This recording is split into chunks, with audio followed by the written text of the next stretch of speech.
이 세션은 저희 행정학회 연구부회장을 맡고 계시는 중앙대 박지성 교수님께서 사회를 봐주시고 앞서 한번 말씀드렸듯이 6번의 카파리움이라는 기획 세미나에서 네 분을 모셔서 격차에 대해서 논의를 하도록 하겠습니다. 그러면 박지성 교수님께 사회를 넘기도록 하겠습니다. 예, 안녕하십니까. 예, 이번 세션 사회를 맡게 된 중앙대학교 박지성이라고 합니다.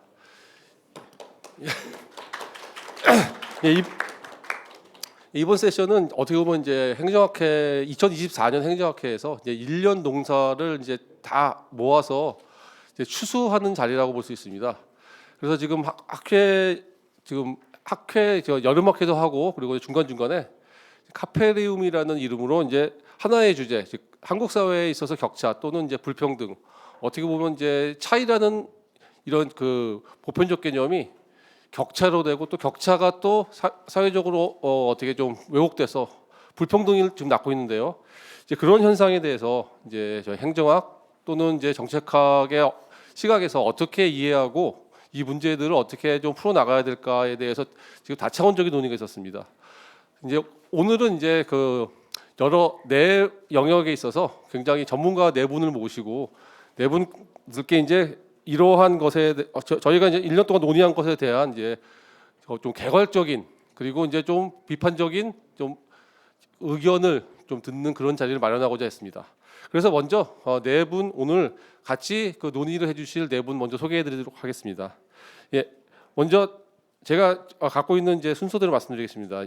일단 그 녹색전환연구소에서 오신 이유진 소장님, 예, 감사합니다. 네. 그리고 부경대 행정복지학부의 이재용 교수님, 예, 예, 그리고 경북대 행정학부의 최희경 교수님 오셨습니다.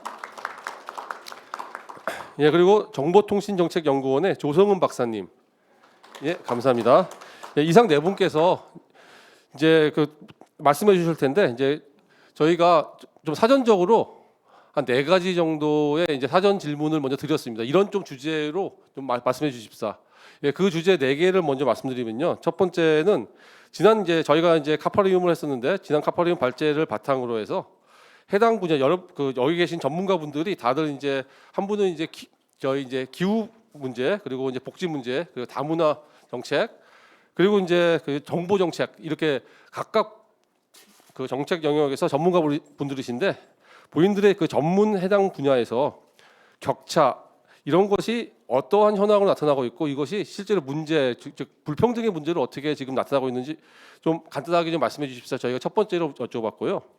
두 번째 여쭤본 것은 이러한 격차를 해소하기 위해서 지금 대한민국 정부가 어떠한 역할을 해야 되는지 그리고 지금 전문가분들의 입장에서 어떠한 정책 대안을 한번 주실 수 있는지 한번 여쭤봤고요. 세 번째는 각각 이 4가지 해당 분야에서 공공성이라는 것은 어떤 의미를 가진다고 지금 볼 수 있는지, 예, 조금 어려운 질문인데 예, 지금 여쭤봤고요. 또는 이제 지금 어떻게 보면은 지금 굉장히 엄중한 시기입니다. 지금, 예, 그래서 지금 그 공공성이 좀 무너진 시기 지금 시점인데 지금요, 예, 그런 시점에서 어떻게 보면 굉장히 좀 시의적절한 질문이 될 수 있는데 이렇게 무너진 공공성을 다시 회복 또는 이런 공공성이 무너지지 않도록 우리 행정학이나 아니면 정책학이 어떠한 자세, 어떠한 지금 노력을 해야 되는지 이런 말씀도 좀 해주시면 감사하겠습니다. 그리고 마지막으로 여쭤본 것은 이제 해당 분야에서 예, 거버넌스는 어떤 의미를 가진다고 지금 생각하시는지 그리고 지금 견고한 거버넌스, 즉 로버스트 거버넌스를 구축하기 위해서 각각 분야에서 각각 다를 겁니다. 예. 각각 분야에서 어떠한 것이 조금 더 선결 과제로서 필요할 것으로 생각하시는지 이렇게 4가지 질문을 드렸습니다. 지금 이제 네 분께서는 이제 이 4가지에 대해서 다 대답 안 해주셔도 됩니다. 예. 이제 각각 전문 분야에서 각각 보셨을 때 전문가 선생님들이 보셨을 때 가장 시의적절하고 가장 지금 이 순간 그리고 우리 대한민국에 필요하다고 생각되시는 그러한 내용을 중심으로 각각 좀 15분 정도 지금 시간을 많이 못 드려서 죄송합니다. 저희가 지금 시간이 제한돼서 15분 정도 좀 말씀해 주시면 감사하겠습니다. 그러면 먼저 그 토론 해주실 토론이라기보다 이제 발제를 해주시는 거죠. 이제 예, 해주실 순서는 아까 소개드린 순서로 하는 게 좋겠죠. 그래서 이유진 소장님 먼저 부탁드리겠습니다. 네, 안녕하세요. 한국행정학회 이렇게 초대해 주셔서 감사합니다. 저는 기후 에너지 정책을 전공을 했고요. 그래서 제가 행정과 함께 이런 영역을 했던 경험이라고 하면은 2021년도에 탄소중립위원회가 만들어졌을 때 그때 당시에 탄소중립 시나리오 만들고 2030년에 한국의 온실가스 감축 목표 설정할 때 그때 제가 탄중위의 간사 역할을 했습니다. 그러다 보니까 모든 그 영역에서 온실가스 감축에 대한 아주 격렬한 논쟁이 진행되는 현장에 저도 같이 참석할 수가 있었는데요. 기후위기가 워낙 심각해지다 보니까 이제 각각의 국가들이 온실가스를 줄여야 되는데 한국 사회가 온실가스 감축 목표를 국제사회에 발표한 게 2009년이거든요. 그런데 2009년 뒤에 한 10년 정도가 지난 2020년에 탄소 중립 목표를 발표를 했습니다. 이게 10년 사이에 목표가 엄청나게 높아진 거거든요. 보면 탄소 중립이라는 게 딴 게 아니라 우리나라 국민의 5천만의 배출량을 제로에 수렴하도록 만드는 겁니다. 그래서 2050년 탄소 중립 시나리오를 만들 때도 2018년도에 우리나라가 한 7억 톤 정도를 배출했다라고 하면은 그 배출량이 산업 부분, 에너지 부분, 건물, 수송, 농업, 축산, 폐기물 이렇게 돼 있습니다. 그러면 이 전 부처가 다 참여를 해서 그 최대한 2050년까지 배출 제로를 만들기 위해서 산업 부분은 어떻게 한다, 전력은 어떻게 한다, 건물은 어떻게 한다, 수송은 어떻게 한다, 이런 것들을 조율하는 과정이었습니다. 당연히 그때 당시에 참여한 공무원들이 이거 너무 어렵다, 이거 어떻게 배출량을 제로로 만드냐, 2050년이면 25년밖에 안 남았는데, 이렇게 얘기하면서 그 목표치를 만들어냈던 기억이 있습니다.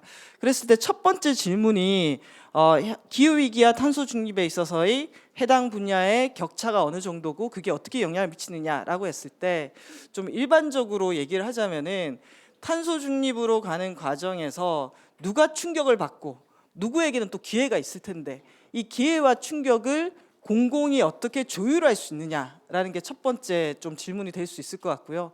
또 한편으로 가만히 있으면 그 전환이 이루어지냐라는 거예요. 왜냐하면 기존 에너지 시스템이라든지 탄소를 많이 배출하는 시스템으로 굴러가는 사회 시스템이라든지 행정 체계라든지 인센티브 제도라든지 세제라든지 보조금이라든지 인프라라든지 이런 것들이 있는데, 이게 저절로 가만히 있어가지고 온실가스가 쭉쭉 줄어드는 사회로 만들 수 있을 거냐. 결국 여기서 그 목표를 달성하기 위해서도 공공의 역할, 정부의 역할들이 필요하고, 그걸 달성하는 과정에서 전환하는 과정에 있어서도 다양하게 발생할 수 있는, 누구에게는 재생에너지가 기회가 될 수 있지만 누구에게는 석탄발전소가 폐쇄가 되면서 충격을 받게 될 텐데, 그 이해관계를 국가가 또는 정부가 어떻게 조정할 것이냐, 이런 문제들이 동시에 발생하는 상당히 저는 고난이도의 문제라고 생각을 합니다. 그랬을 때 또 이게 한국 사회만 있는 게 아니라 국제적으로도 작동을 하거든요. 보면은 이 기후 위기란 게 워낙 지구적인 차원의 이 일이다 보니까 지금 전 세계적으로 한 150개 국가가 탄소 중립을 선언을 했고, 그 선언한 것에 따라서 각각의 국가들이 정책을 펼쳐가고 있습니다. 그런데 이 탄소 중립이라는 게 선언된 게 한 2020년이고 그게 한 5년 정도 지났는데, 지난해 배출량을 보게 되면은 여전히 2022년보다 2023년도가 늘어났거든요. 그래서 전망되는 지구 평균 기온 상승이 금세기 말에는 3도씨 가까이 된다는 거예요. 원래 우리의 목표는 1.5도씨에서 막는 건데 이대로라면은 3도씨 가까이 오르게 되고, 그랬을 때 지구라든지 아니면 한국 안에서도 그걸 감당할 수 없는 사람들이 입게 되는 충격 같은 것들은 상당히 클 것이다 라고 하는 점입니다. 그랬을 때 2020년도에 주요 국가들이 탄소 중립을 선언하고 지금 한 5년이 지났잖아요. 그러면은 그 5년 사이에 실제 다른 나라들에서는 어떤 변화가 있었느냐라고 했을 때, 저는 한국이 멈춘 사이에 미국이라든지 EU라든지 또는 중국에서 상당히 큰 변화가 있었다라고 생각을 합니다. 왜냐하면 그들은 공공이 이끌어가는, 정부가 주도하는 녹색 산업 전략을 펼쳤기 때문입니다. 그래서 EU 같은 경우에는 그린딜을, 또는 미국 같은 경우에는 지금 트럼프 당선으로 흔들린다라고는 하고 있지만 IRA라고 해서 탄소 중립 관련한 산업 정책들을 펼쳤습니다. 중국은 더 엄청난 속도로 펼쳤습니다. 1+N이라는 정책을 통해 가지고 중국 GDP에서 지금 녹색 산업이 차지하는 비중이 40% 정도가 됩니다. 그래서 지난 한 4, 5년 사이에 주요 국가들이 녹색 산업으로서의 전환을 이렇게 이행하는 과정에 있고, 거기에 비해서 한국 같은 경우에는 2020년에 그린 뉴딜 정책이 나왔고 2021년도에 그린 뉴딜 1.0 버전까지 나왔는데, 현재 정부에서는 그렇다 할 만한 탄소 중립을 추동할 만한 정책들이 좀 비어 있는 상황입니다. 그러다 보니까 어떤 일이 일어났냐면은 미국의 IRA라든지 이런 것들이 세액 공제라든지 보조금을 지급하다 보니까 국내 기업들의 미국 투자가, 특히 태양광이나 풍력이나 배터리라든지 전기차 등이 미국에 투자를 많이 하게 되다 보니까 오히려 한국에서는 어떤 현상이 일어나게 되냐면은 산업의 공동화라든지 제조업 분야에서 일자리를 기대할 수 없는 상황, 오히려 한국 내부는 비어버리는 이런 상황들이 이루어지는 거죠. 그랬을 때 장기적으로 한국의 지금 현재 지역의 소멸이라든지 인구 문제라든지 여러 가지가 있는데, 과연 한국의 산업은 어디에서 성장 또는 어디에서 인력, 어디에서 가능성을 찾을 것인가에 있어서 상당히 저는 비어있는 측면이 발생했다라는 거고, 이런 상황 자체가 결국은 산업에 대한 영향이라든지 또는 우리 내의 불평등을 강화시키는 방향으로 작동하지 않을까에 대한 우려가 된다라고 할 수가 있습니다. 그래서 지금 기후위기, 탄소 중립 이런 것들이 한국 내에서는 환경 문제로만 다뤄지고 있습니다. 저는 이 부분이 상당히 안타까운데, 이 탄소 중립 관련한 이 업무를 주관하고 끌어가는 부처도 환경부입니다. 근데 환경부가 관할할 수 있는 것은 폐기물밖에 없거든요. 근데 실제 이런 거대한 산업 전환 또는 거대한 에너지 전환이 이루어지려면은 이게 산업부라든지 국토부라든지 또는 기재부 단위란 아니면 총리실 산하에서 이런 방향성이 정해지고, 이 과정에서 아까 말씀드렸듯이 녹색 산업으로의 전환도 이루어져야 되고, 또 그 과정에서 일어나는 누군가에게는 기회, 누군가에게는 충격, 이 충격에 대한 것들을 완화하거나 조정할 수 있는 기제가 있어야 되는데, 현재 한국은 이 부분이 너무나 비어 있다라는 것들을 상당히 저는 안타깝게 생각합니다. 그래서 그럼 뭘 해야 되냐라고 했을 때 정부의 방향 설정이 필요합니다. 그러니까 탄소 중립은 다른 나라는 하지만 아직 우리는 준비가 안 돼 있어라고 할 게 아니라, 기후 위기 시대에 가야 되는 길이라면은 정부가 공적으로 방향성을 설정하고 산업을 어떻게 전환할지, 에너지를 어떻게 전환할지, 거기에 따른 충격은 어떻게 대비할지를 상당히 디테일하게 계획을 세워야 되는 영역이라고 할 수가 있습니다. 그래서 제가 조금 더 그러면은 어떤 문제들을 해결해야 되느냐라고 했을 때, 행정학회에서도 좀 관심 가질 수 있는 영역으로 저는 한 5가지 정도를 말씀드릴 수 있을 것 같은데요. 예를 들면 이번에 헌재 소송이 기후 관련해서 헌법 소원이 있었습니다. 그 헌법 소원에서 그 한국 정부가 기후 위기 대응에 적극적으로 나서지 않으면서 미래 세대들의 행복 주거권 이런 것들을 침해한다라고 되어 있었거든요. 그러면서 무슨 얘기를 했냐면은 한국 정부는 2030년까지의 감축 목표는 있는데 31년에서 49년까지 탄소 중립을 어떻게 달성해야 할 것인가에 대한 이 내용이 비어 있다. 그럼 이거는 이제 말 그대로 누구의 책임인가? 우리가 이걸 안 하고 뒤로 미뤘을 때 그 충격을 누가 감당하는가에 대한 정의의 문제로 갈 수가 있는 거죠. 그래서 감축을 미루지 않고 지금 내에 하는 것에 대한 이슈가 저는 또 중요한 이슈인 것 같고, 두 번째는 석탄 발전소가 폐쇄될 예정입니다. 그래서 2030년까지 폐쇄될 석탄 발전소가 18개거든요. 근데 이 18개가 폐쇄된다고 했을 때 서울과 수도권에는 아직 영향이 없습니다. 근데 가장 영향을 많이 받는 곳이 경남하고 충남입니다. 거기에 이제 당진이라든지 태안이라든지 보령이라든지 하동에서는 석탄 발전소가 빠지는 거죠. 그럼 석탄 발전소가 빠지면은 그 지역에 영향을 받을 수밖에 없습니다. 그러면 이게 2030년이면은 지금 한 5년 동안에 18개를 저희가 폐쇄해 본 경험이 없거든요. 그럼 이 폐쇄하는 것에 대한 충격, 안전망 되어 있는가? 이게 없으면 그 지역에서 받게 되는 경제적 충격이라든지 일자리 문제 어떻게 할 것이냐, 이 문제도 우리가 풀어야 되고요. 또 탄소 중립이 관련한 국제 규제가 엄청나게 많아지고 있습니다. 왜냐하면 제품 생산할 때도 온실가스 배출량을 줄일 것을 요구받고 있기 때문에요. 근데 이런 요구가 왔을 때 대기업들은 감당할 수가 있습니다. 근데 과연 중소기업들이 제품 만들 때 온실가스 배출량을 줄여달라라고 하는 요구가 왔을 때 그것을 실행할 만한 역량이 있는가, 준비가 되어 있는가? 그랬을 때 기본적으로 데이터라든지 이런 것들이 필요한데 그 데이터 같은 것들은 정부가 공적으로 준비를 해줘야 되는 영역이기도 하거든요. 그래서 그 부분도 저는 좀 비어있다라는 생각이 들고, 또 탄소 중립으로 가는 과정에서 에너지의 전력화가 일어날 수밖에 없습니다. 그럼 이제 전기 소비량이 늘어나게 될 텐데 한국에서 반드시 또 풀어야 될 주제 중에 하나가 전기 요금입니다. 근데 지금 논의되는 것은 지역별 전기 요금 차등화거든요. 서울과 비수도권, 제주도의 전기 요금을 차등화하는 이슈입니다. 자, 이게 어떻게 논의가 될까요? 이것도 2년 안에 지금 정부는 이걸 풀어야 된다고 하는데 여기에 어떤 공공성이 들어가고, 공공성만이 아니라 이건 실제 에너지원을 써가지고 전기를 만들어내는 이슈이기 때문에 이걸 어떻게 가격으로 하고 합의에 이끌어낼 거냐, 이것도 정말 큰 과제라고 할 수가 있습니다. 농업 분야도 상당히 이슈가 많습니다만은 시간 관계상 저는 좀 제한을 하고요. 그래서 탄소 중립의 경로에서 이 얘기가 되는 쟁점들이 너무나 많고 이것들을 어떻게 풀어갈 것인가라고 했을 때 정책적인 대안도 필요하지만 이해 당사자들이 어디까지 합의할 수 있는가가 상당히 중요한 문제거든요. 모두가 윈윈할 수는 없어요. 어떤 부분은 누구는 양보를 해야 되고 대신에 누구는 보장을 받고, 결국 사회적으로 이 전환의 과정에서 어떤 부분은 합의하고 양보하고 이 부분은 보장받을 것인가를 각각의 영역에서 끊임없이 논의하는 자리를 만들어야 된다라고 봅니다. 그런데 요즘에 한국 사회가 상당히 극단이죠. 그러니까 요즘 특히 이런 전국에서는 누구 편이야? 넌 누구의 입장에 같이 해?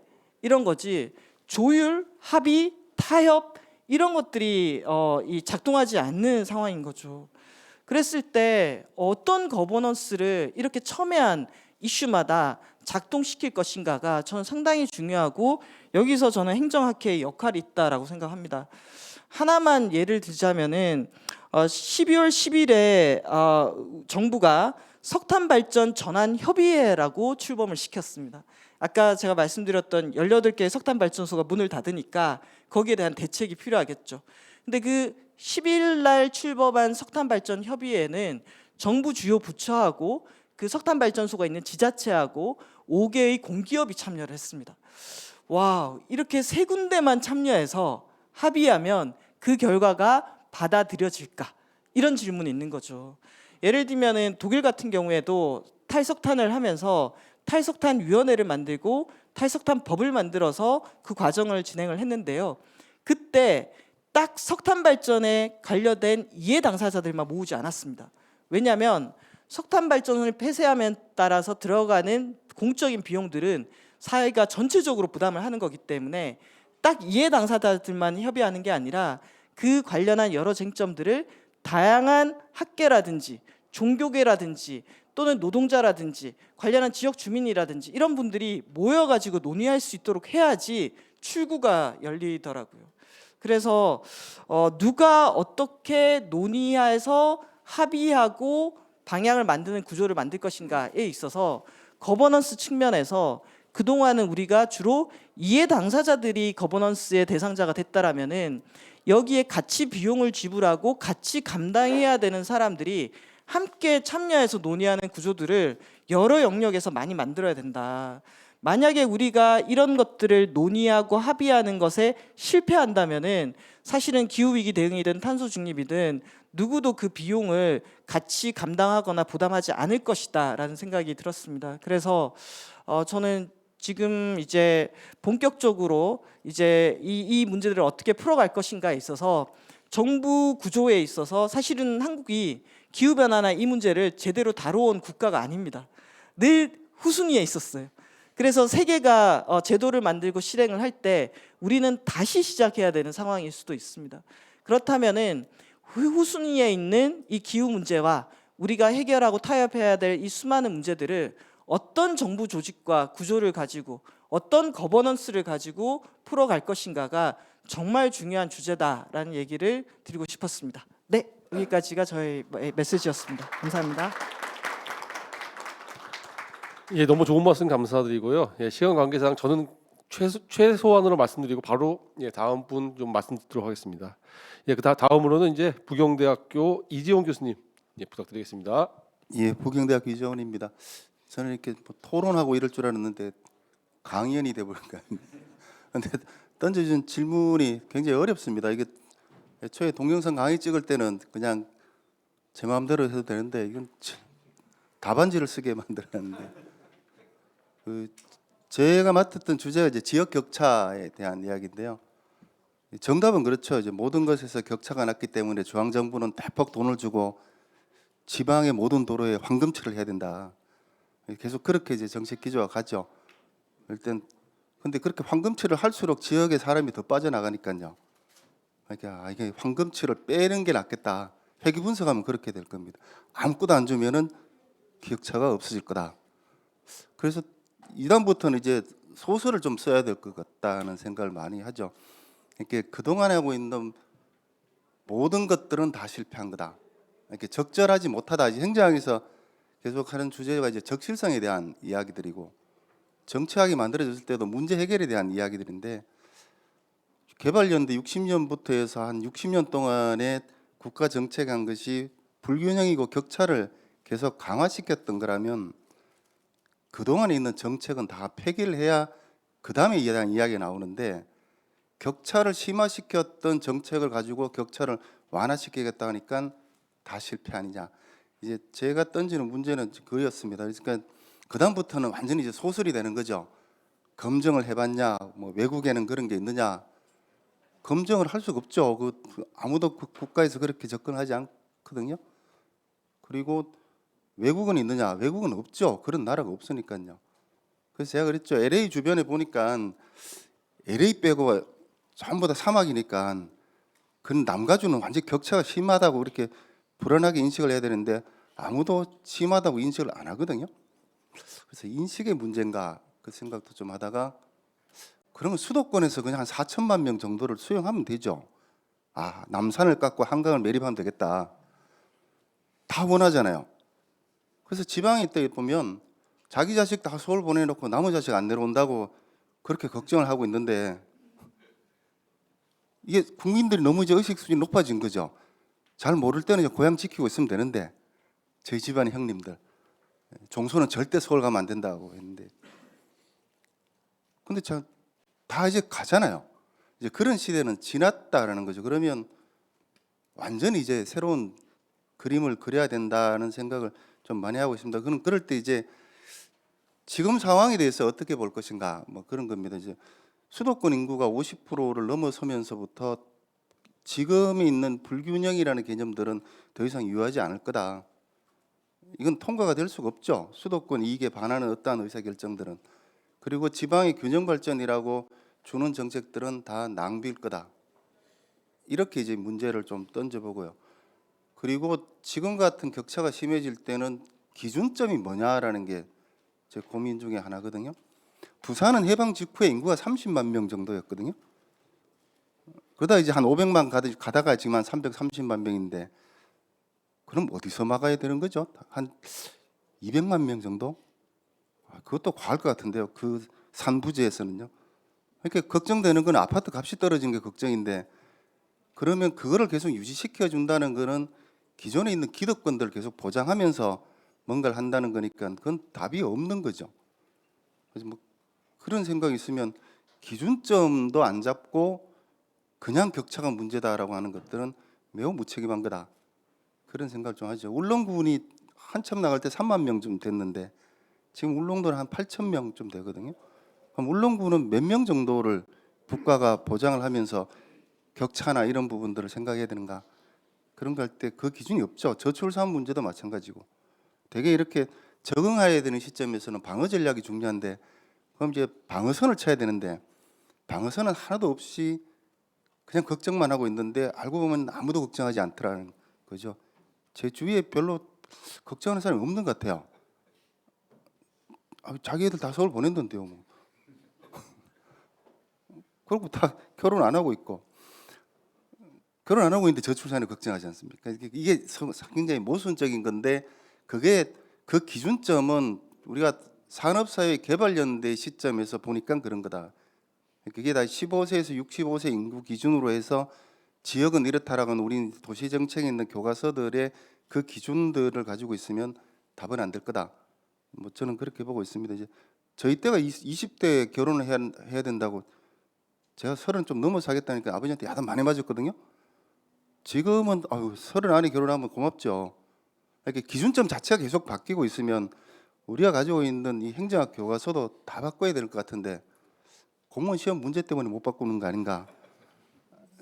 저는 그 생각을 가끔 합니다. 이것도 하나의 기득권이다라는 거고요. 정부 정책들을 이제 그다음 주제가 정부 정책의 대안은 뭔가 뭐 이런 건데 이 정도 대안을 했으면 제가 이렇게 여기 있습니까 좀 했을 건데 대안 대신에 비판하고 좀 반성해야 되는 작업들을 계속 좀 했으면 좋겠다라는 건데요. 예를 들면 연구원이나 뭐 저희들이 쓴 이제 학술지의 교과 이게 논문들을 보면 그냥 기계적으로 쓴 영혼 없는 정책 대안 이게 굉장히 위험합니다.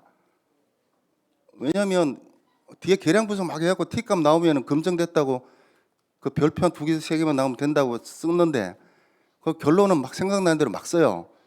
다들 베끼는데 오답을 베껴놓으면 정부 부처는 그게 근거가 돼서 그렇게 나가거든요. 제가 정말 위험하다는 게 지방대 살리기거든요. 사람 없어서 지방대 살리는데 그로칼이고 지방재정에 투자를 해야 된다고 교육재정 남는다고 이게 굉장히 심각한 건데 아무도 비판을 안 해요. 예를 들면 지방정부는 대학에 대한 재정 투자를 하면 안 돼요. 지방재정 위기의 원인 중에 하나입니다. 중점적으로 투자하면 그 애들 다 서울 가버리거든요. 지역 자본이 싹 다 빠져나가는 거죠. 교육재정을 지방의 대학에 들어가면은 시군에 있는 초중 고등학교의 재정들이 대도시로 집중돼 들어갑니다. 그러면 그 자체가 지역 격차를 매우 심화시키죠. 농어촌에 인구 소멸된다고 해서 출생 지원을 많이 해야 된다고 막 쓰거든요. 거기 출생률 높아요. 거기는 출생 지원이 아니고 인구 분산이죠. 그 인구 분산을 청년이 와야 된다고 하는데 청년은 의미가 없어요. 애 놓고 그애 중학교 갈 때는 다 도시로 가거든요. 또 그 길을 위해서 시설 인프라 해줘야 되는 게 너무 비쌉니다. 이게 그렇게 따지면은 오히려 한 50에서 80 사이에 여기 신중년, 신노년, 여기 이제 신인류라고 저는 표현을 하는데요. 여기가 이제 은퇴하고 난 다음에 할 일이 없어요. 그 전에는 이렇게 수명이 한 70 정도 되니까 한 은퇴하고 몇 년 있다 돌아가시면 됐는데 이제는 천장 쳐다보고 20년 가셔야 되거든요. 이 영역들은 자본주의 체제에서는 어떻게 사회하고 경제하고 결합되는 영역이 전혀 개발이 안 되어 있습니다. 사실 어떻게 보면 이 영역들이 지역에 분산될 수 있는 가장 큰 정책 영역이 될 수도 있죠. 근데 일주일 내도록 있으라 그러면 못 있죠. 기존에 있던 공간들이 있으니까.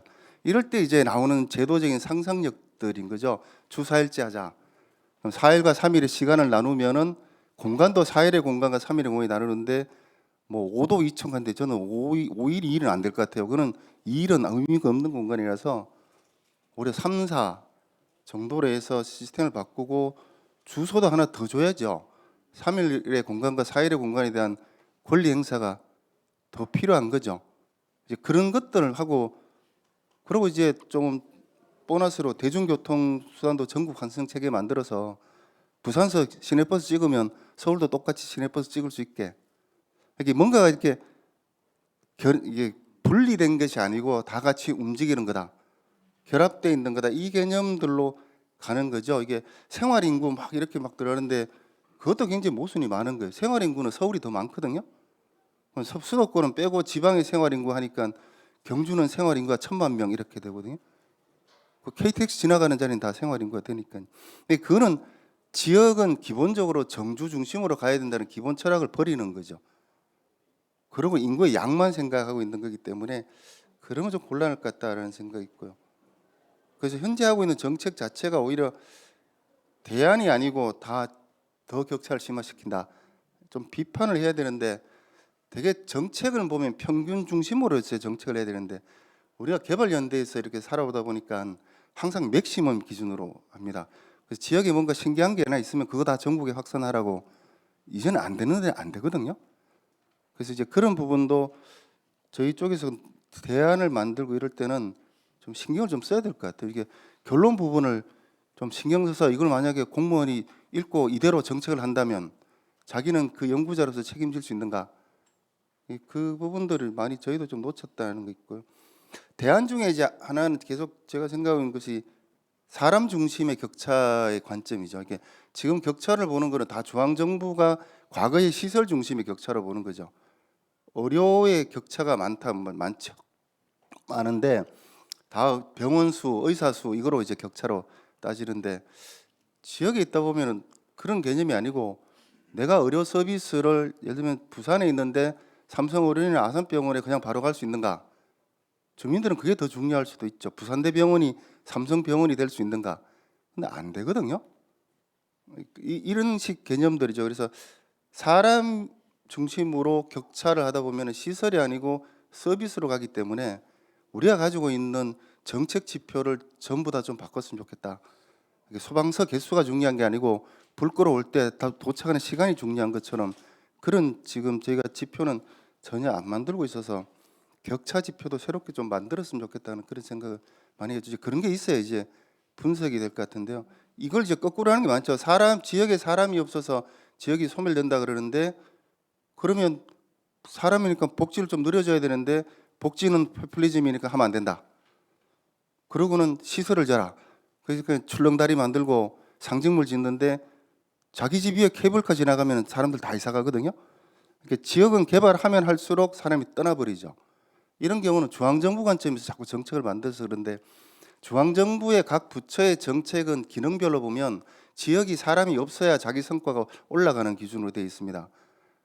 농림부는 농촌, 농업, 농민을 세 가지를 같이 보고 있다가 최근에는 농업만 보고 있죠.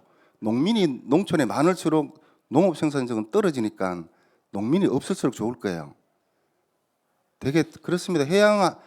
해양도 이제 해양 안전 이런 거는 어촌에 사람이 없으면 안전수가 올라가는 거고요.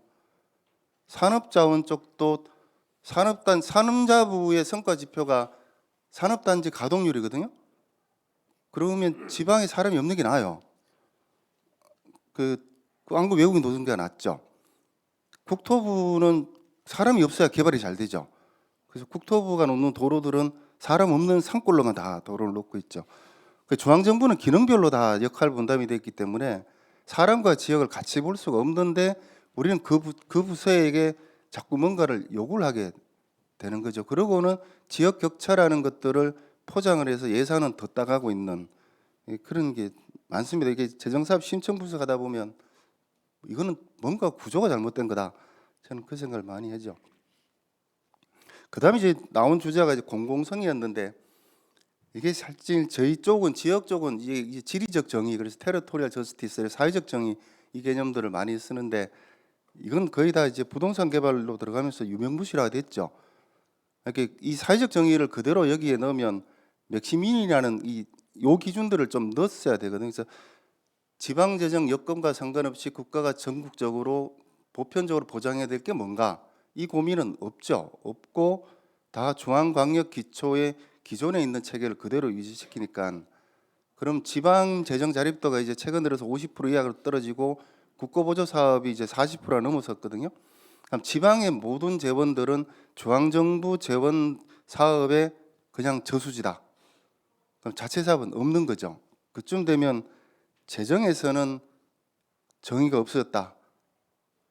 재정은 최소한 중앙정부 각 부처의 거대한 산하단체로 되는 건데 거기 대놓고 뭘 이렇게 통합을 하라든가 뭘 하라 그러면 그거 굉장히 위험합니다. 중앙정부 돈을 빨리 뺏어 먹어야 되는데 통합하라 그러면 이익 집단에 게임할 수 있는 플레이가 줄어들거든요. 제가 대구 경북 통합도 이렇게 보고 있다가 그 시장 도지사 같이 있으면서 기재부 가서 돈 받아오면 좋을 건데 저 통합돼서 한 명밖에 없으면 손해 많이 볼 건데 이렇게 재정 체계라든지 이런 체계에 대한 이야기들을 정비를 안 하고 그냥 통합해라. 그건 중앙정부 관점이죠. 그거 굉장히 위험할 건데 그게 이제 결과적으로 나타나는 게 제주특별자치도가 20년 지난 다음에 다시 기초 만들겠다 이래 나오는 것도 너무 한쪽에서만 봐서 그런 거고 정의롭지 못하다. 뭐 이런 식인데 결국은 국가가 전국적으로 동질적으로 보장해야 되는 것과 지역이 스스로 해야 되는 것들에 대한 구분 없이 그냥 기능만 많이 주고 뭔가 덩치만 커지면 좋은 것 같이 그렇게 만들어놨는데 그 자체가 오히려 격차를 더 심화시켜 버렸다. 뭐 그렇게도 생각을 하고 있고요. 마지막으로 이제 거버넌스에 대한 이야기들인데 이것도 굉장히 어렵습니다. 근데 최근에 저는 이제 저런 거죠. 이 작업을 할 때 거버넌스는 굉장히 많습니다. 뭐 지역개발 쪽에 각종 전달 체계에 다 협의체는 다 있는데 책임성 자체가 빠진 상태에서 효율만 이야기를 하고 있거든요. 그래서 예를 들면 중앙정부는 지역의 격차 확대와 불균형에 대해서 어떠한 책임을 지고 있는가? 아무 책임도 안 지고 있을 겁니다. 그리고 그 책임성의 구조가 성과계획서나 이렇게 들여다봐야 되는데 중앙광역기초의 성과관리 체계가 거의 연결이 안 돼 있을 겁니다. 도시재생사업 보면 이제 국토부가 도시재생한다고 했는데 자기들 주 성과 목표는 스마트 도시 개발이거든요. 그 구시가지 개발이 아니고 광역으로 내려가면은 공모사업 유치 건수예요. 그게 유치하면 되는 거죠. 그러니까 돈은 굉장히 많이 들어가고 있고 그게 저 치투객에 또 기재부가까지도 개입돼 있으니까 통제는 많이 되어 있는데 성과는 없죠. 그러니까 그 거버넌스에서 책임은 도대체 어디 있는가? 이 부분들이 좀 필요한 거고요. 중앙정부가 하향식으로 하는 거버넌스가 아니라면 결국은 남아 있는 것은 지역들 간의 수평적 연대거든요.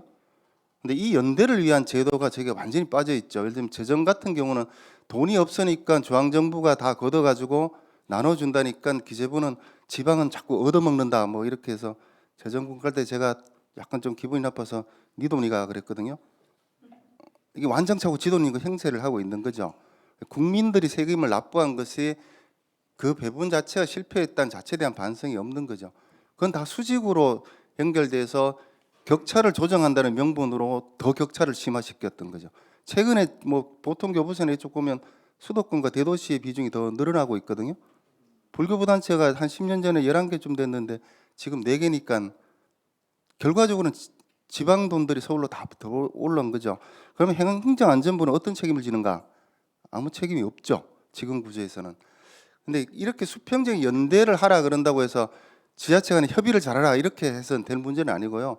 제도를 좀 만들어줘야 됩니다. 예를 들면 뭐 탄소 중립의 지방 탄소세 환경세를 만들어줘서 서울이 강원도에 가서 그 맑은 공기를 사는 구조로 만들어주면 강원도는 그게 낙후된 지역이 아니고 환경 선진 지역이 되는 거죠.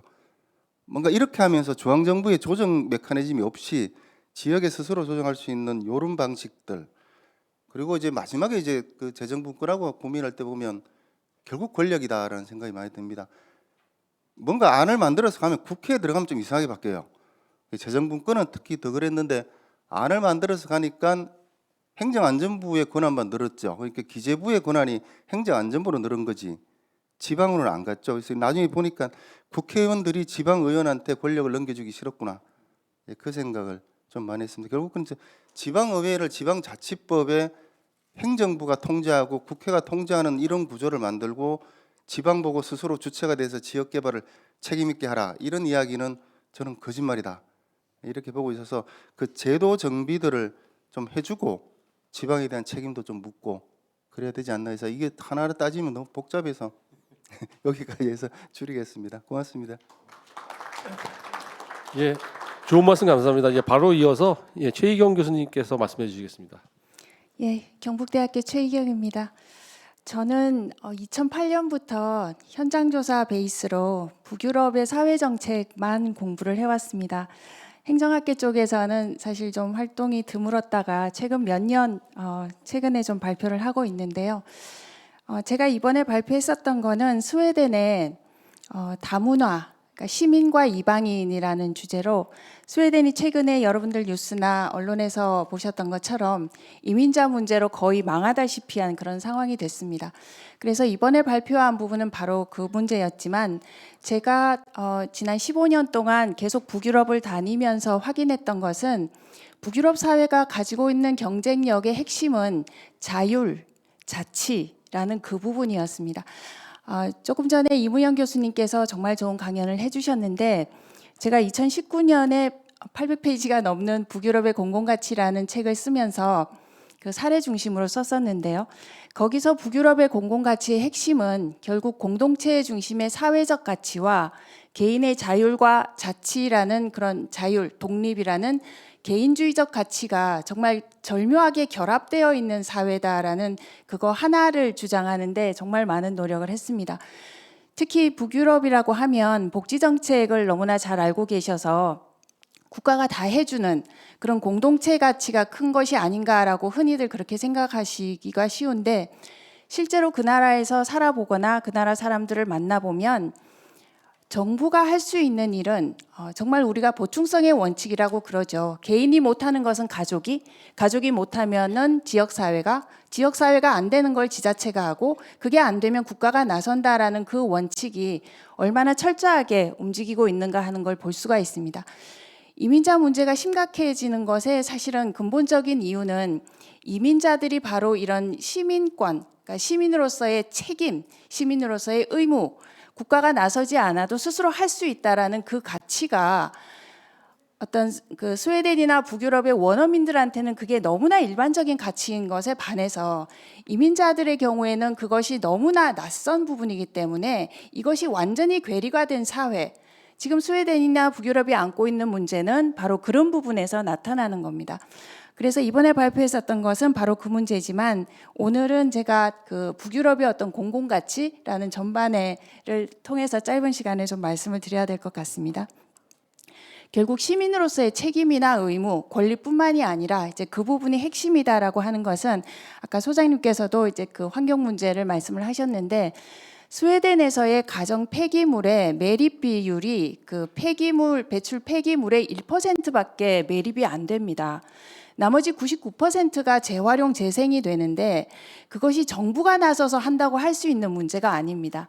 스톡홀름 대학에 제가 1년 동안 있으면서 서류 봉투 하나가 이것이 20번, 30번 그 서류 봉투를 재사용하는 걸 보고 정말 제가 충격을 받았습니다.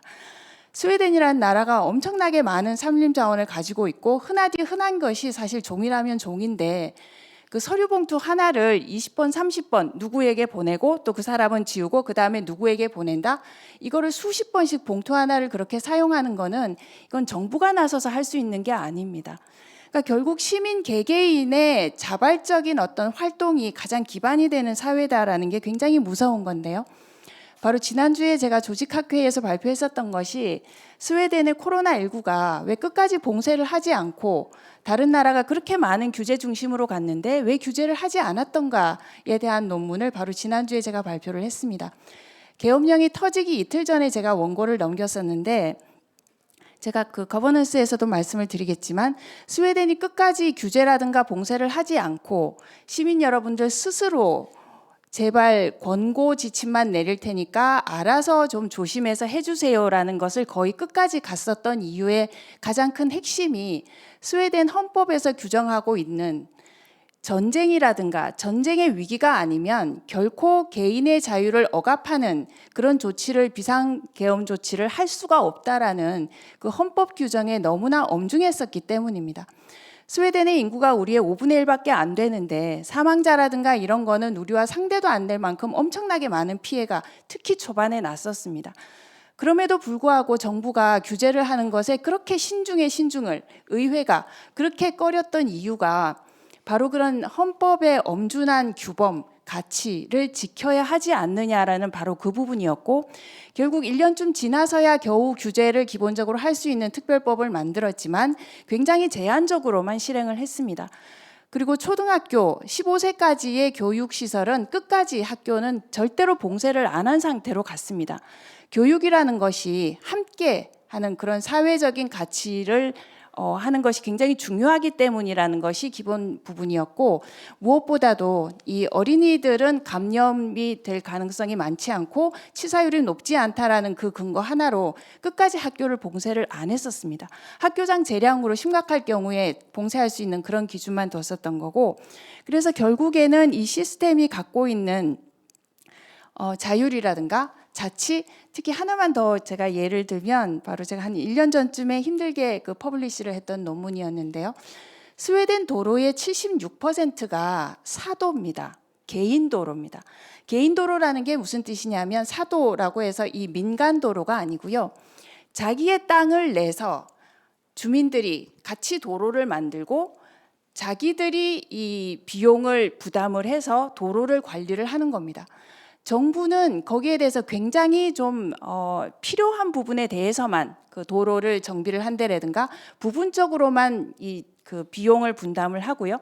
그야말로 도로를 자기들 주민자치에서 스스로 도로를 만들어서 자기들이 관리를 한다는 이 시스템이 전국 도로의 75%라는 건 이건 믿을 수 없는 상황입니다.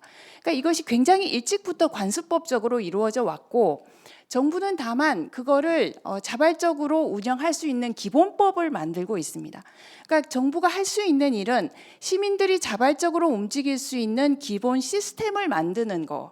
그거를 실제로 움직이는 것은 주민들이 움직이는 거. 이제 이런 체제로 만들어 갔다는 거거든요. 그래서 그 이민자들이 굉장히 지금 현재 그 우리식으로 얘기하면 다문화 비율이 3분의 1입니다. 국민들의 33.5%가 부모의 한쪽이 외국 백그라운드를 갖고 있는 지금 그런 상황이기 때문에 굉장히 다문화 비중이 높습니다. 그런데 이런 이민자들을 교육을 할 때 결국 이 시민권에 대한 시민의식에 대한 교육을 일상 실천을 통해서 굉장히 많이 시키는데요. 제가 2009년에 현장 조사를 나갔을 때 이민자들이 집단적으로 거주하는 그런 지역들을 다녔었습니다. 근데 거기서 이제 그 아파트 공공주택에서 거의 주민들의 한 70%가 전부 다 이제 이민자들 계층에서 살고 있는데, 그러니까 지방자치단체나 정부에서는 이 사람들이 그러니까 아프리카라든가 중동이라든가 그 온실가스라든가 이런 걸 한 번도 들어본 적이 없는 사람들이 와서 살고 있는데 이 사람들로 하여금 시민들처럼 폐기물을 함부로 버리지 않도록 만들기 위한 그런 교육을 하기 위해서 정말 주민들이 스스로 여러 가지 이벤트를 만들고 계속 교육을 하고 학습을 하고, 그러니까 시민 교육이라는 것이 어떤 그 강의실에서 행해지는 그런 게 아니라 일상에서 실천을 통해서 할 수 있도록 하는 그런 자발적인 구조가 굉장히 잘 되어 있습니다.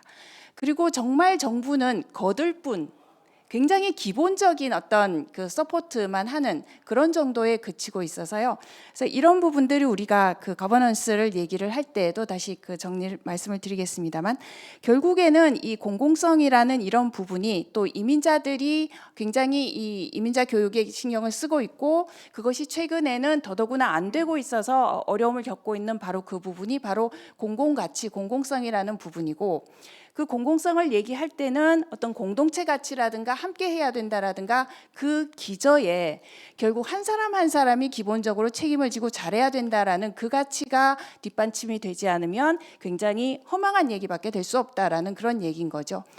그래서 노르웨이에서 2000년대 거기서는 이제 삼인주의가 노동당이라는 이름을 그대로 쓰고 있습니다. 노동당이 그 선거 공약을 할 때 우리 당이 다시 이 집권을 하게 되면 세금을 내리지 않겠습니다가 공약이었습니다. 그러니까 복지를 한다거나 어떤 정부가 일을 할 때 돈이 없으면 할 수가 없지 않습니까? 근데 그 돈이라는 건 결국 전부 세금인데 세금을 안 내고 뭘 하겠다라는 거는 그거는 말이 안 되는 얘기입니다.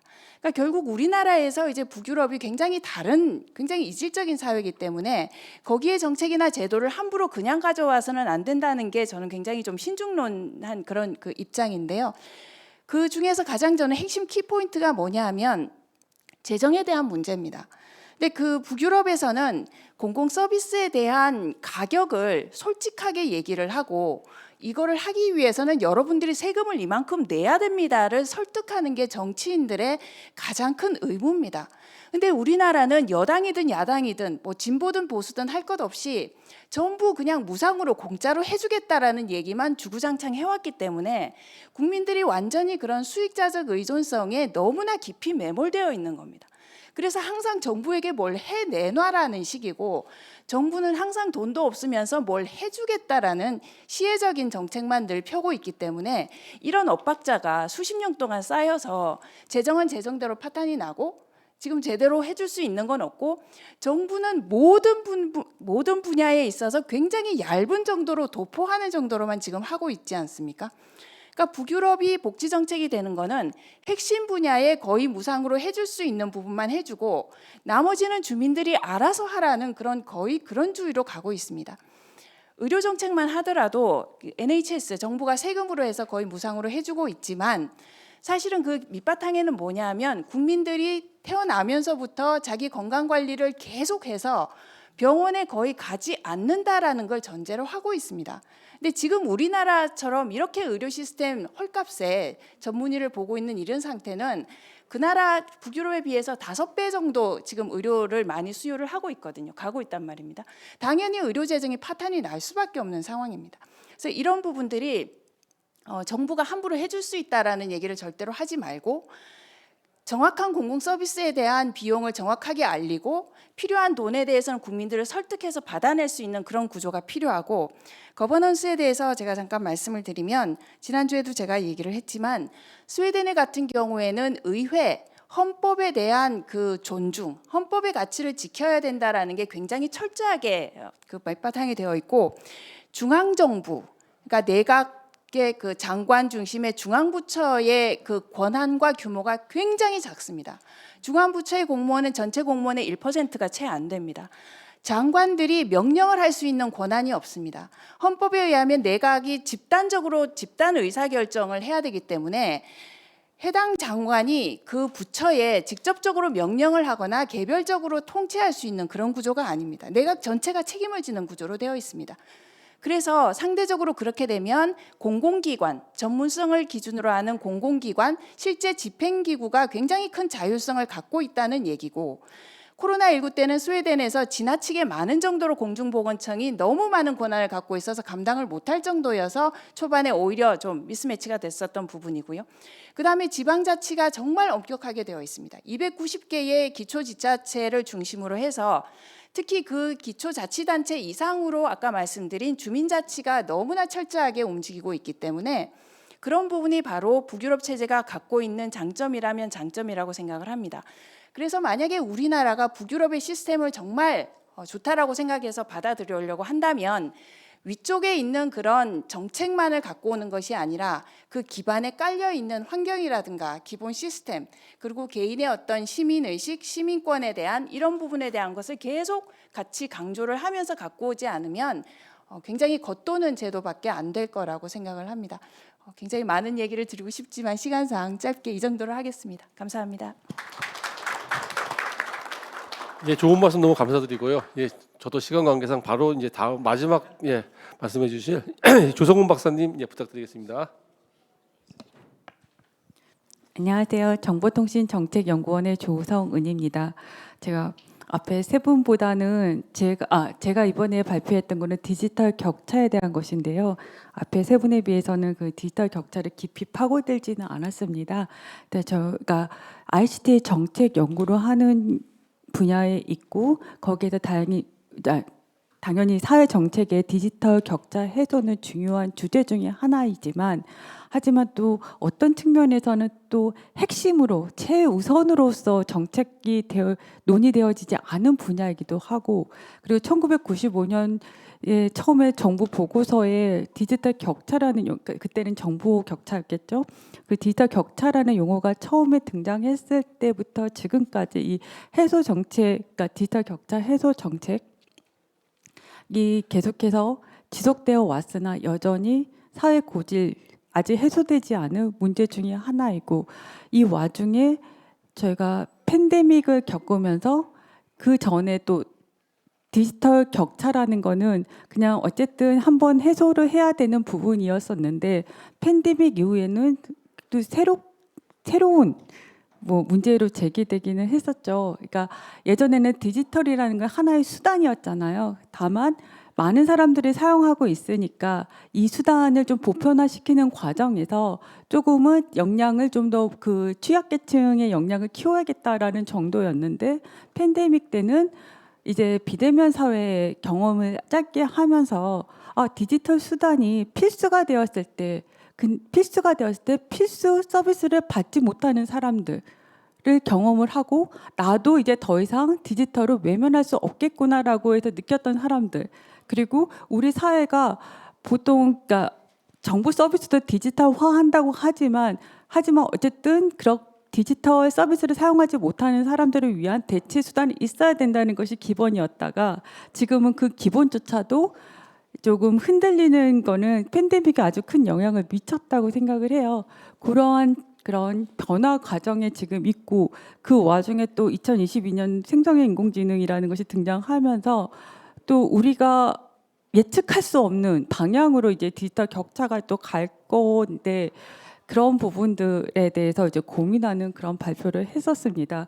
근데 문제는 제가 그 발표에서 어떤 답을 주지는 못했어요. 왜냐하면 인공지능이 너무 급속하게 발전하고 있고 그리고 이 디지털 격차의 대상이 이제는 디지털 취약계층이라고 우리가 분명하게 인식해왔던 그런 대상이 아니라 지금 이 자리에 있는 모두가 그렇게 될 수도 있다라는 하지만 또 다른 측면, 그러니까 그런 위험 요소가 있다라고 하지만 이게 구체적으로 아직 실증 근거가 나와 있는 또 차원은 아니기 때문에 이런 거를 또 어떻게 정책화해야 된다라고 또 주장할 수도 없는 그런 차원의 문제에 대해서 얘기를 했었습니다. 또 뭐 그거를 또 다시 간단히 정리를 하면 우선 첫 번째 문제가 지금 디지털 격차에서의 현황과 문제점이 무엇인지 간략하게 말해달라고 했었는데, 그러니까 전 뭐 불확실성인 거죠. 사실 그 생성 인공지능 서비스에서 제가 2013년 10월에 기술 R&D 쪽 부문 전문가분들한테 그러니까 내년도 기술 R&D 쪽 그쪽을 전망해 달라고 했을 때 생성 인공지능이 이제 LLM 텍스트 기반이 아니라 멀티모달로 갈 거다. 내년에는 그렇게 전망을 받았거든요. 근데 그 멀티모달 서비스가 12월 초에 런칭됐습니다. 그러니까 전문가들조차도 이 속도를 가늠할 수 없을 만큼 굉장히 불확실한 시대예요. 이 속도를 가늠할 수 없는 이유는 기술을 갖고 있는 글로벌 테크 기업들이 자기네들이 갖고 있는 그 역량 그거를 아직은 투명하게 발표하고 있지 않기 때문에 불확실성이 있는 거거든요. 최근에 뭐 또 오픈 AI가 또 최신 인공지능 모델을 또 발표를 했잖아요. 하지만 또 전문가들은 지금 그 수준을 발표를 했는데 지금 그 오픈 AI는 그 수준보다 더한 수준을 베타 테스트를 하고 있을 것이다. 하지만 그 수준은 뭔지 모른다라고 하니까는 예측이 불가능한 상황에서 근데 또 전문가들은 또 어떤 얘기를 하냐면 이 인공지능은 여전히 디지털 수단 중에 하나인데도 불구하고 또 다른 측면이 예전에 우리가 기술 도구라는 거는 인간의 능력을 보완하기 위해서 한떤 그야말로 도구였잖아요. 그리고 인공지능 분명히 그렇게 인간의 역량을 조금은 보완하려고 하는 도구로 만들어질 텐데 그 효과가 기존의 디지털 도구보다는 훨씬 더 크게 나타날 것이다. 그래서 한 분이 말씀하시기를 거기다가 또 모든 사람에게 똑같은 효과로 주는 것이 아니다. 그러니까 일의 역량을 갖고 있는 사람은 그러니까 고부의 개념으로 간다고 하더라고요. 그리고 일의 역량을 갖고 있는 사람은 인공지능 도구를 사용하면서 10배의 역량을 얻을 수가 있게 되고 10의 역량을 가진 사람은 인공지능 도구를 사용하면서 100배가 되는 거고 100배의 역량이 있는 사람은 1000배가 되는 거고 이렇게 인공지능이라는 기술 도구가 증폭할 수 있는 수준이 지금까지 우리가 경험치를 벗어날 만큼이나 컸을 때 이 격차 해소 정책을 어떻게 할 것인가는 정말 새로운 이슈가 될 거라서 아무래도 제가 여기에 대해서 정책 대안 같은 거를 낼 만한 역량은 못 된다라는 말씀을 드릴 수밖에 없을 것 같은데 근데 그럼에도 불구하고 어쨌든 저희가 뭔가를 해야 되는 상황에서 제가 제안할 수 있는 거는 최소한 지금 어떤 동기부여 이렇게 급속하게 발전하고 있는 상황에서 이 새로운 서비스를 챗 GPT 요즘 유행한다는데 한번 써보고 근데 지금 내가 직접 서칭하는 것만큼의 역할을 못 하는데 이거는 나의 역량 탓일 수가 있는데 그걸 가늠하지 못하는 거예요. 내 역량이 어느 정도인지 가늠하지 못하고 이 챗 GPT를 영리하게 쓰기 위해서 어떻게 프롬프트를 해야 되는지에 대해서 가늠하지 못하고 지금 유튜브에 보면은 온갖 그 사용 설명서 같은 것들을 친절하게 설명해주고 있고 금융투자 어떻게 해야 하는지 화장 어떻게 해야 하는지 등등등등 웬만한 것들 전기 뭐 예를 들어서 뭐 텔레비전 설치 어떻게 하는지 다 나와 있지만 챗 GPT를 얼마나 유용하게 잘 사용하는지를 잘 설명해 주는 거는 거의 없고요. 전문가들이 와서 챗 GPT에서 지금 뭐 그러니까 모델이 이렇다 이 정도 역량이 된다라고 얘기하지만 그거를 보면은 상당히 추상적으로 들려요. 그 정도는 알겠는데 그것이 직접적인 체험이 되어있지 않은 상태이기 때문에 굉장히 추상적으로 들리고 내가 직접 쓰려고 그러면은 그 수준을 어떻게 쓰는지 모르거든요. 우리가 그걸 좀 더 체계적으로 배울 기회가 전혀 없다는 거고 그걸 체계적으로 가르쳐줄 사람도 없는 상태라는 거잖아요. 그렇기 때문에 사람들이 좀 써보다가 이 정도뿐이 안 되나 정도에서 그치는 경우가 굉장히 많을 거예요. 그리고 어떤 전문가 얘기하기로 전 세계에 챗 GPT 정도의 역량을 거의 또 50% 이상을 사용하고 있는 거는 전 세계 한 3% 정도일 뿐일 것이다. 아직은 소수에 불과하다. 그리고 맥킨지인가 그 설문조사를 했을 때 내가 일상에서 업무 효율성을 높이기 위해서 또 뭐 엔터테인먼트 비롯해서 그러니까 일상에서 내가 잘 사용한다라고 생각하는 사람은 13% 정도라고 해요. 그렇기 때문에 아직까지는 되게 초기 단계인 거죠. 소수가 제대로 사용하고 있고 다수는 아직은 그렇지 않다라는 거예요. 그러면 기술 수용 이론을 이렇게 보면은 우리는 많은 사람들이 아직은 다수 쪽에 들어가 있잖아요.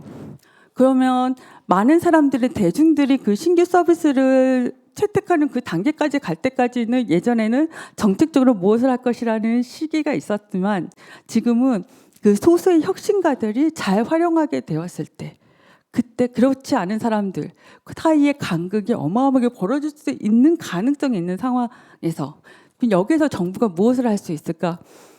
저는 동기부여. 그러니까 영국의 디지털 전략을 보면 2017년 그리고 2022년도에 디지털 전략이 계속해서 나오고 있는데 거기서 얘기하는 게 동기부여 얘기를 많이 해요. 그러니까 그때 디지털 서비스를 모든 사람들이 쉽게 접근해서 사용할 수 있게 하는 계기를 부여하는 역할 이런 것들을 해야 된다. 흥미를 갖게 해야 된다.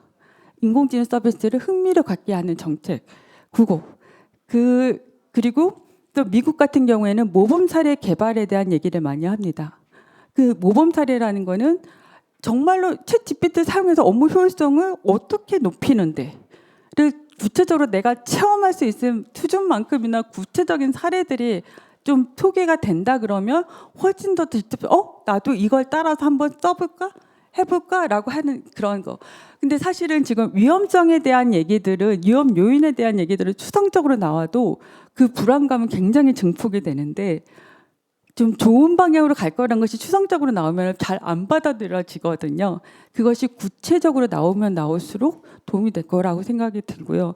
그리고 여기서 공공성이라는 개념이 있었는데 이 디지털 서비스를 공공성을 연결시키는 가장 좋은 개념은 디지털 포용이라는 개념이고 우리나라 정부에서도 디지털 포용법을 만들고 디지털 포용 전략을 2020년에 한번 발표를 했었습니다. 그래서 모든 사회 구성원들이 이 디지털 기술의 혜택을 골고루 누릴 수 있는 사회를 만들어야 된다. 이런 전제하에서 디지털 포용 전략을 했고 추진하고 있고 그걸 법으로 만들려고 하는 움직임을 하고 있는데 사실 이거를 구현하는 가장 좋은 방법 중에 하나는 그러니까 모든 사람들이 차별 없이 이제 받게 되는 그 공공 서비스, 정부 서비스에 디지털 혁신 서비스를 실현시키는 것이 또 하나의 좋은 수단이겠죠.